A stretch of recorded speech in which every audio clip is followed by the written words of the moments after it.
Nyuma yo gushyirwa mu kizenga yonyine, ifi y'ingore yo mu bwoko bwa stingray yarasamye ibyara izindi enye idahuye n'ingabo. Ibi bintu biri kuba kenshi bigasa n'ibihinyura amategeko kamere y'ibidukikije. Reka nkwibwirire inyamaswa 10 zitandukanye ziri kubyara zidakoze imibonano mpuzabitsina. Buri imwe ibikora ukwayo. Ntucikwe n'isegonda na rimwe ry'iki kiganiro. Nguhaye ikaze niba utarakanze subscribe ubikore. Ndi Jean de Dieu Tumukunde, iyi ni JT Info. Ikaze.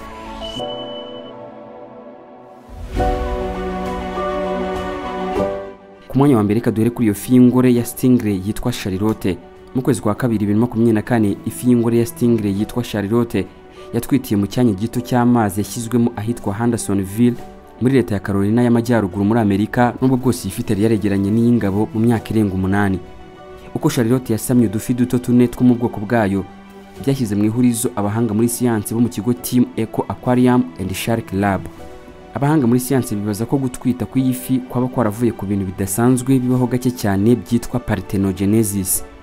Iri ni ijambo riva ku magambo abiri y'ikigereki, parthenos risobanuye isugi na genesis risobanuye iremwa. N'igihe igi ry'ingore rivamo ikiremwa ritarigize rihura n'intangangabo, ibi ntibyari bimenyerewe mu nyamaswa zifite amagufa cyangwa uruti rw'umugongo. Ku mwanya wa kabiri hari ubwoko bw'inzoka bwitwa boa constrictor. Mu mwaka wa 2010 inkuru yasakaye ku isi hose ku bwoko bw'inzoka yitwa boa constrictor yabyaye abana 22 kandi nta na rimwe yigeze yegera ingabo. Iyo nzoka yari ifungiwe mu kigo cy'ubushakashatsi muri Leta Zunze Ubumwe za Amerika. Abahanga batangajwe nuko abo bana bose bayo bari bafite DNA zisa n'iza nyina. Nta karemangingo na kamwe cyangwa se gene bigaragara ko katurutse ku ngabo. Ibi byemeje ko uburyo bwo kubyara hadakenewe imibonano mpuzabitsina bishobora kuba ibintu bisanzwe kuri zimwe mu nyamaswa, nubwo bwose atari ko byahoze. Ku mwanya wa gatatu, mu nzuki, mu bimonyo, mu mavubi n'utundi dusimba hari bishobora gukora ibi. Mu bwami bw'udukoko nk'utu kwibyaza n'ibisanzwe. Mu nzuki, mu bimonyo, mu mavubi n'utundi dusimba ingabo zose ziba zaravutse hatabayeho imibonano mpuzabitsina, parthenogenesis. Dufate nk'urugero nko mu nzuki, ingore muri zo ziba zifite uturemangingo twuzuye kuko ziba zaravutse habayeho kubangurirana kw'ingore n'ingabo, ariko inzuki z'ingabo zivuka zifite uturemangingo 50% kuko zikomoka ku ntanga imwe y'ingore gusa. Ni ukuvuga ngo kugira ngo uruki rw'urugabo ruvuke ntihasabwa ko urugore ruba rwabanguriwe.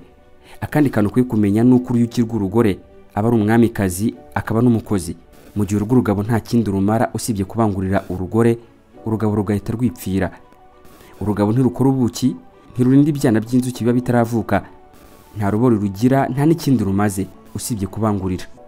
Iyo uruki rw'urugabo ruri kubangurira rusohorera rimwe n'ibyo mu nda rugahita rupfa. Dushobora no kuvuga ko aricyo kiremwa gipfira urukundo kurusha ibindi. Igitangaje no kuri uruki rw'urugore mu kirere ruguruka rushobora kubangurirwa n'ingabo zirenga 20 ari nako zipfa ruko nta kibazo rufite.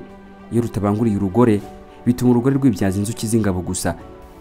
Ku mwanya wa kane hari inzoka yitwa piton.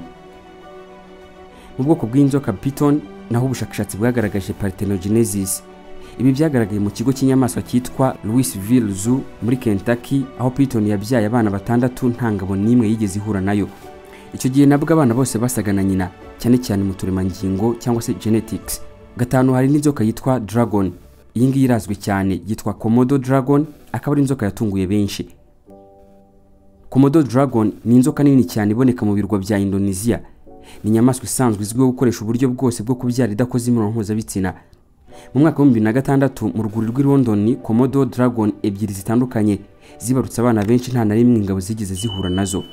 Iyi nkuru yaje gutungura isi yose kubera ko ubwoko bwa dragon ari inyamaswa zizwi cyane na benshi, zikaba zizwiho ubutwari ku bijyanye no kurwana no kurwanira kubaho. Ku mwanya wa gatandatu hari imiserebanya yitwa whiptail lizards. Iyo ahiri hose ni ingore kandi irabyara. Hari ubwoko bw'imiserebanya iba mu butayu bwa Arizona n'ahandi muri Amerika y'Amajyaruguru bwitwa whiptail lizards, yose ni ingore gusa. Yose ibasha kororoka itabanje guhura n'ingabo kuko ubwoko bwayo bwihariye bwifitemo uburyo bwo kwikora kuturemangingo kuri ishobora gusama idahuye n'ingabo.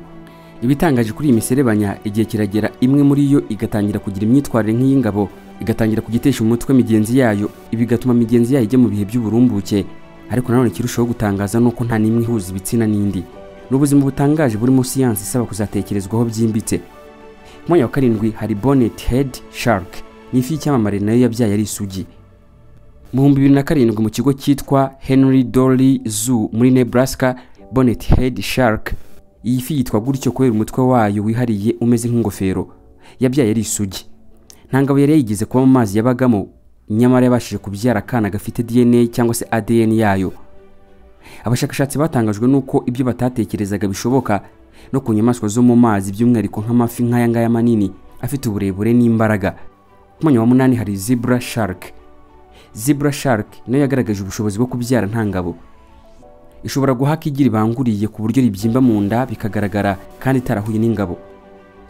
Mu mwaka wa 2016 mu cyuzi cyo muri Australia, iyi fi yitwa Leonia yabashije kubyara abana nyuma yo kumara imyaka irenga 3 itabana n'ingabo. Yari yarigeze kubana n'ingabo mbere mu myaka 3 yari ishize, ariko ubwo yabyaraga ubushakashatsi bwerekanye yuko abana bose bari bafite ADN cyangwa se DNA za nyina gusa, bigaragaza ko atari intanga zaba zarasigaye ubwo yabanaga n'iyo ngabo, ahubwo ari impano yo kwibyaza yari yifitemo. Ku mwanya wa 9 hari Amazon mollyfish. Nshatse navuga ko ari igitangaza mu mazi. Amazon molly ni ubwoko bw'ifi y'ingore gusa, ziba mu mazi ari ingore gusa. Nubwo zibana n'ingabo z'ayandi moko mu mazi, Amazon mollyfish ntizakira DNA y'izo ngabo, muri make ntacyo zimarira. Ubundi uko namwe mu mafi akora imibonano mpuzabitsina aregerana ariko adakoranaho, ingabo igasohora intanga, ingore yatera igi rigahita rihura na za ntanga, akirema igi ribanguriye, nyuma y'igihe runaka rikituraga hakavamo agafi gatoya. Ibi rero iyo bibaye hagati ya Amazon mollyfish turi kuvugaho, icyo gikorwa cyo guhuza ibitsina hagati yazo kibaho gusa mu gukangura ubushake n'uburumbuke bw'ingore, intanga ngabo ntinjire mu igi, kuko abana ba Amazon mollyfish bavuka bafite DNA imwe gusa ya nyina. Ku mwanya wa 10 nubwo ari bike, hari bikeri bimwe by'ibyaza. Mu bikeri hari aho parthenogenesis yagaragaye nubwo biba gake cyane. Amoko nka Ambystoma salamanders ashobora kororoka mu buryo budasanzwe, bimwe bikabyara bidahuye n'ingabo. Nubwo bitari byigwaho cyane, ni ikimenyetso cy'uko parthenogenesis idafite imbibi zihamye ishobora kubaho mu bwoko bwinshi bw'ibiremwa. Ku mwanya wa nyuma wa 11 hari stick insect. Hari utudusimba tumeze nk'udukoni.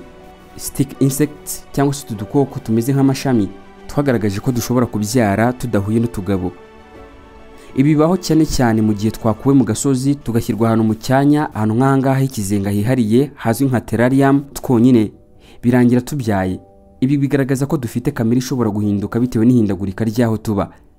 Iyo hatuvanye ntibitubuza kuba twakorana imibonano mpuzabitsina n'utundi tugenzi twatwo, ariko iyo dutandukanyije n'utugabo turibyaza. Bamwe mu mahanga bavuga ko iyo ufashe ibinyabuzima bitandukanye ukabitandukanya n'ibigabo bikabyara, biba bitewe n'impamvu y'uburyo umubiri wishakira ibisubizo. Gusa ntabwo ubushakashatsi buhagije bwari bwabona impamvu y'ibi byose. Ni nanga nsubikiye, komeza ukurikira ibiganiro bya JTM4. Wakoze cyane, ukande subscribe niba utarigeze ubikora. Ikindi kandi usigire igitekerezo cyawe, wanaduha igitekerezo cy'ibyo tuzaganiraho ubutaha.